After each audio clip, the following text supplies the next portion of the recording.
Hi guys, and welcome back to the channel. Happy New Year to everybody. I hope you've all had a lovely Christmas. It was just this time last year that I started my van build, and I'm looking at it now. I'm really pleased with the progress that we've made over the past year. It's pretty much finished. Just got a few little finishing touches to do, a few snags to sort out. This video today is going to be sorting out a couple of the snags which I've come across. The first snag is to do with the cupboard doors.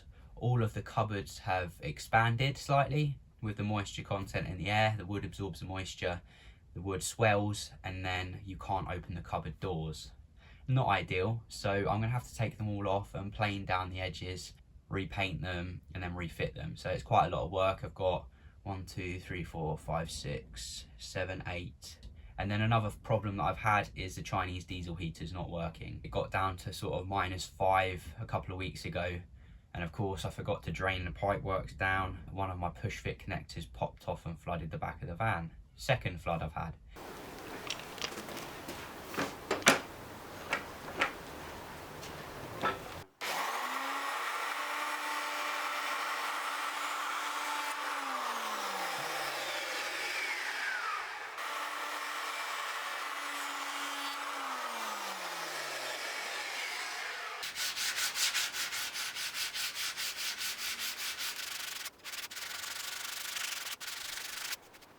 Right, when we plane this edge off, because we've got end grain here, we don't want it to break out. I've made that mistake before. So if we come in this way with a plane, just to take off this edge, when we come back down this side, we shouldn't break off the edge of this end grain here.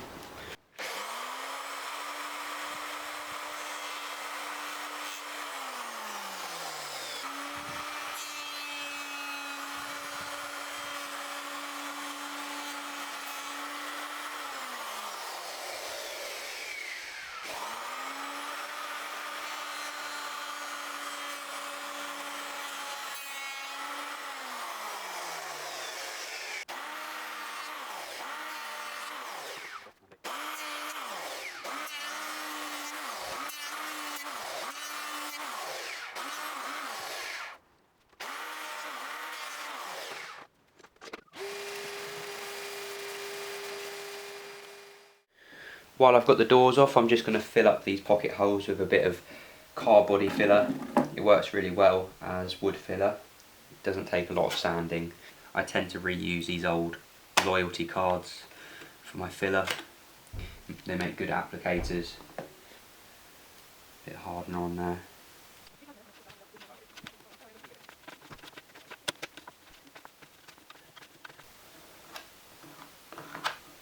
Just get the majority in there to start with, like that, and then I'll go back over it on another pass just to finish it off, because it's quite a deep hole to fill in one pass.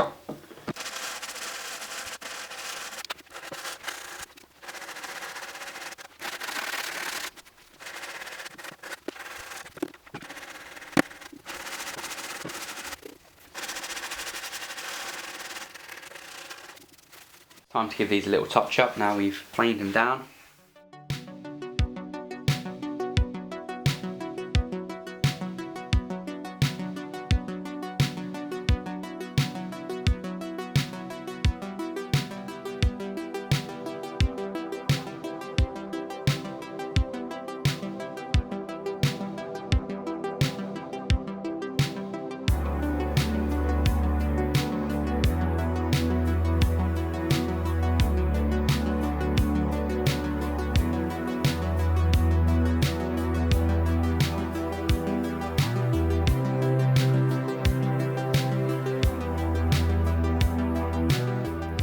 So that's all my cupboard doors planed down, and they all fit nicely now.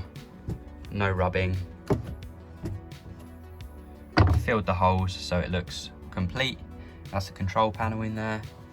And then of course, once you finish one thing, you come across another problem.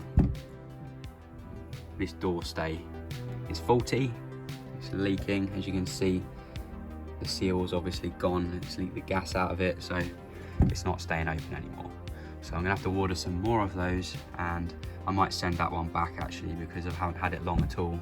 It should last longer than that for sure. My bed's not usually that messy, I promise. It's just that I'm in the middle of trying to fix this diesel heater. Let's get in the box. So here I have my Chinese diesel heater, and that lives in my bench seat here. It was working absolutely fine when I tested it in the summer, but now we're in the winter, when you need it, it's not working. That's typical, isn't it? So I need to work out what's wrong with it and try and rectify the problem. It's not bringing up any error messages or any error codes on the display. Usually you'd have an error message to say it's the glow plugs or it's under voltage, over voltage. It actually runs up fine, it just doesn't blow out hot air. So it's anybody's guess what it is, really. Because it was working in the summer but not now in the winter, I think it's got something to do with the voltage from the batteries.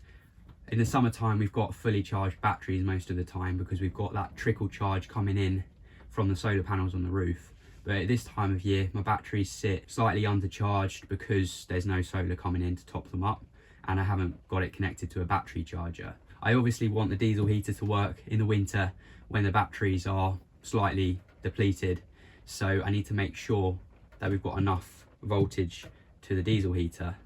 I've checked it and it's sitting at about 11.9 volts, and I don't think that's enough to fire it up. It's enough to run the fans and such, but once the fuel pump starts kicking in, it just doesn't have enough voltage here to fire it up. That's what I think the problem is, because my cable runs from the back of the van up to the control panel up there, along and down to here, and it's running 2.5mm cable. I think that's slightly undersized for the Chinese diesel heater.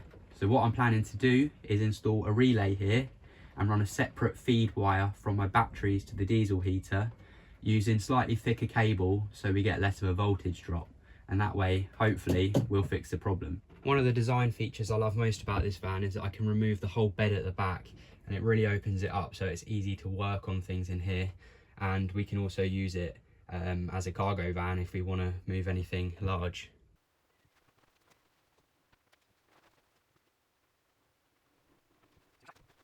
So I need to remove this panel here so I can feed my cable through to the diesel heater. I'm going to remove the negatives first and then the positives so that there's no chance of arcing against anything. Now I can remove this panel right here, and hopefully I'll be able to feed my cable round the back of the shower unit and to where the diesel heater is. I've managed to run in this steel wire here, so I'm just going to take my wire to it and pull it through to the diesel heater.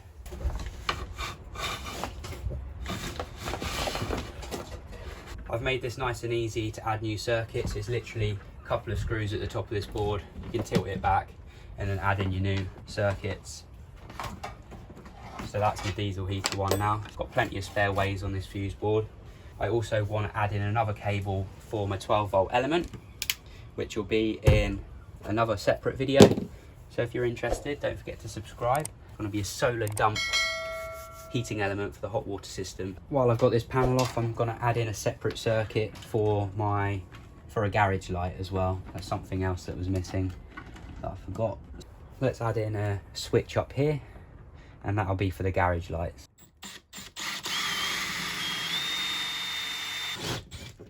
It's much easier if you've got the right size drill bit. Much easier than using a cone cutter, but there we go.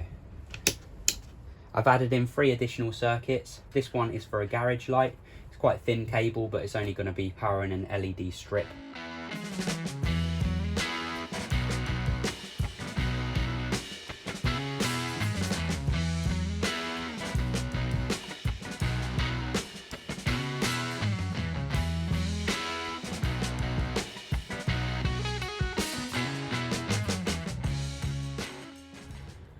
Right, I'm going to connect my new circuits to the fuse board. I'm just not going to put the fuse in yet. So this one is for my 12-volt element. So add that one in, and finally the third one is the garage light. So let's just put that one here.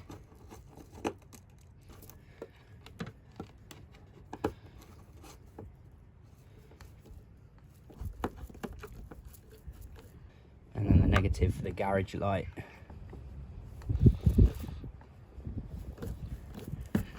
At the moment, our diesel heater is powered by this 2mm positive and negative cable, which comes straight from the fuse board at the back of the van, up to the control panel and then down to the diesel heater. I run in this thicker cable, and I now want to power it through this. And in order to do that, I'm going to use a relay. Here we've got your typical 12-volt automotive relay. If you haven't seen one of these before, you can see it's got 12-volt coil voltage, maximum current of 40 amps. The Chinese diesel heater will draw between 8 and 10 amps on startup. That's sort of the maximum current it will draw. So this is suitable for this application. If we have a look at the diagram on here, 85 and 86 are connected to our control voltage. That will energize the coil. And then we've got our main thicker cable coming in on 30, and then we can either have it normally open or normally closed to the diesel heater. So these two cables, which originally powered the diesel heater, will now be our control cables to energize the relay. So I'm going to cut these and then connect these to the coil, which is terminals 85 and 86. Out there. Obviously it's disconnected at the fuse board, etc. There we go. So they'll be connected to 85 and 86. It doesn't really matter which way around they go. It energizes the coil either way. So 85 on there and 86 on there. So now when I go and turn the switch on, that should energize the relay.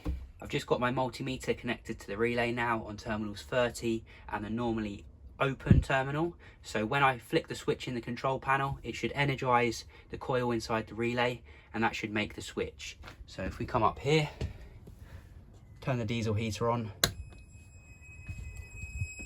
you can see that we've got continuity there between our terminals, and that will connect it to the batteries. This is our feed coming from the battery.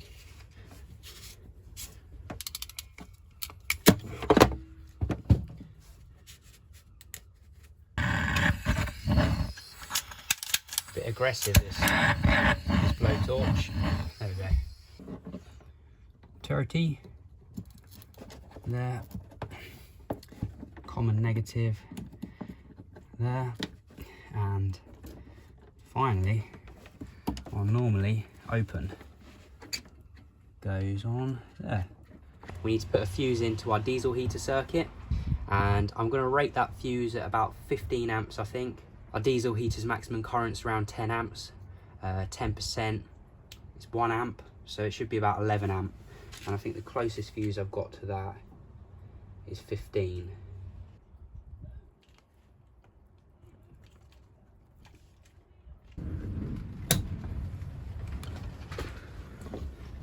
I've got it all reconnected, but now the controller's not even coming on. So I think I've messed up one of the connections in here.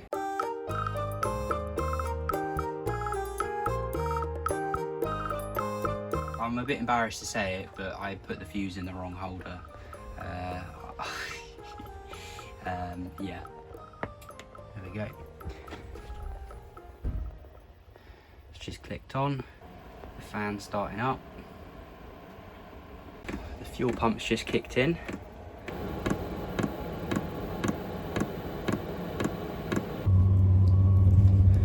It's just started to do something. It don't sound too healthy. Pretty smoky.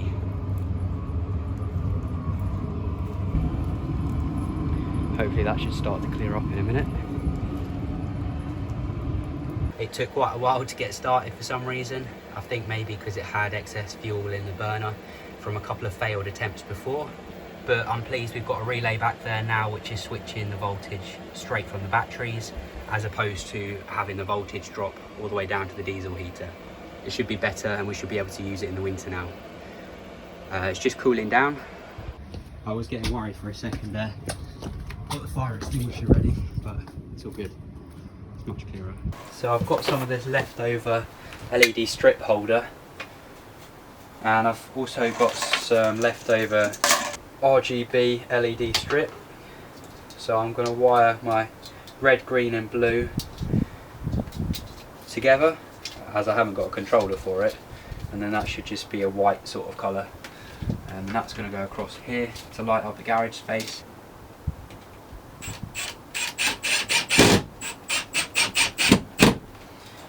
I've wired up the LED strip already with 4 connections.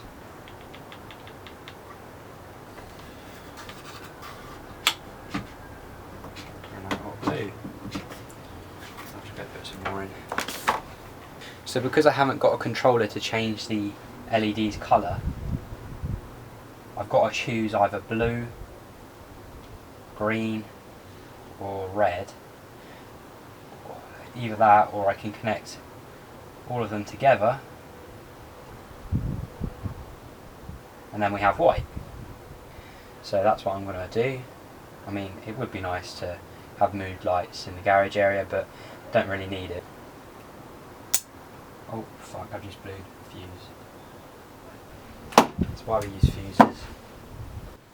There we go, that's how to repurpose RGB strip if you haven't got another controller for it. I've literally connected the red, the green, the blue together and then just run the positive through a switch.